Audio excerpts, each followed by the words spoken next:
and so bittersweet. Streets where shadows fall, lights of Tijuana, through the twilight gleaming,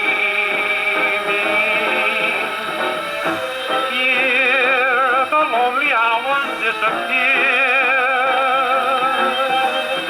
Here there's love for all.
Perfect. Playing with the Electrola 101. Just testing records while I test the motor.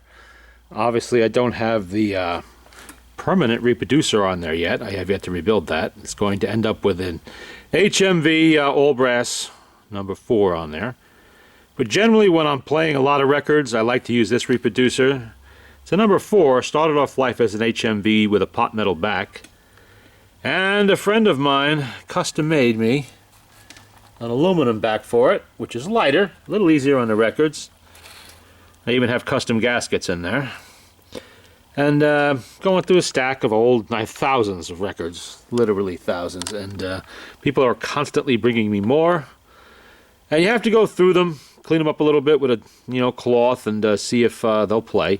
Some will, some play very well, some kind of in the middle. And some are totally shot. Had a few of those this morning.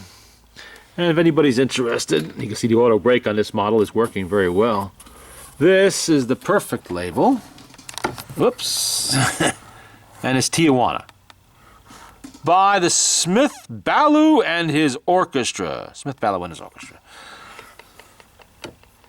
I selected that one particularly because it would allow the auto brake to be tested. This one, I'm guessing this machine is about 1930. I mean, unlike Victor's, these do not have a convenient serial number on the tag. It just says 101C, that's it, and 4 spares, blah, blah, blah. But there's no serial number, so I don't know the exact year, but going by the auto brake and just that, I'm going to say about 1930 or 31. So I know these were, I believe, 27 to 31, so then the 102 was made. And while it says Electrola, all of these were made at the Hayes Middlesex facility in the UK. If anybody doubts that, the motor actually says Hayes Middlesex on it. And everything is in English except for a few. Well, no, everything actually on this is in English, even the fast and slow. There's nothing in German on this one like there is on the 106. The only German you'll find on this machine, actually, other than a little bit on the tag, is right there. And then notice there's no nipper dog on that one. Although I believe Electrola did have the rights to use it in their advertising and whatnot. Well, that's a look. I have it back together. The motor was incredibly crudded up with old grease and oil just dried on there. I don't think this machine was played for probably 70 years, maybe longer. I don't know. It just by the look of it, you know how hard that grease was, and obviously hadn't been lubricated in a very long time. It hadn't quite locked it up, but very close. It took, I'm going to guess, 5 hours to get that spring clean. I had to clean every single inch of it.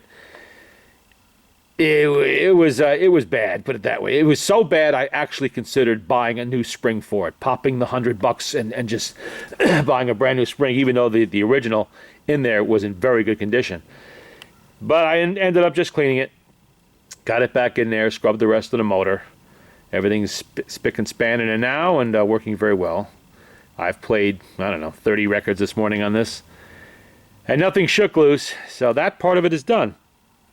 Now I need to clean the cabinet, the case a little bit. It's slightly dirty here and there's some stains. Just some a damp cloth with a little bit of soap on it. That's it. You don't want to get too carried away because you don't want to ruin anything. That and just get the reproducer rebuilt, and this will be back once I have the permanent reproducer on it.